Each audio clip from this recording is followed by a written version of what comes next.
আসসালামু আলাইকুম এভরিওয়ান। আশা করি সকলে ভালো আছেন এবং আপনাদের দোয়া এবং ভালোবাসায় আমিও ভালো আছি। তো আজকে আপনাদেরকে একটি জিনিস দেখাবো। দুজি মানুষ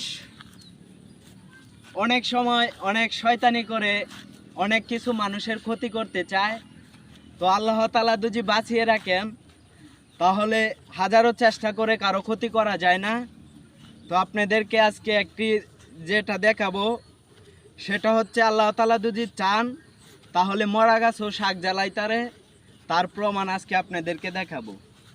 তো দেখেন, এখানে আসছি ঘুরতে। তো আসার পরে দেখতেছি কলা গাছটা, এই যে এখানে কিন্তু কাটা। তো আমার সম্ভাবনা যেটা, এটা কিন্তু মালিকে কাটে নাই, কেউ হয়তো শয়তানি করে কূপ দিয়ে মানে গাছটা ফালিয়ে দিছে।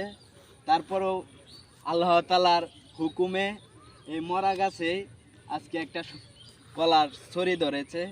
দেখেন অনেক বড়, কিন্তু ছড়িটা মোটামুটি বড় আছে।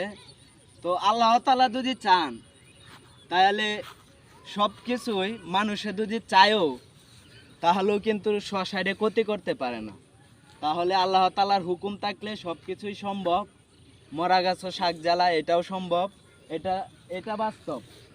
কারণ হয়েছে এটা কাটার পরেও এটাতে বাইসে থাকবো, কাটার পরে দেখার পরে আমরা হয়তো অনুভব করলাম হলে এটা আর বাঁচবে না, এটা আর বাঁচবে না, আমরা হয়তো অনুভব করলাম হলে।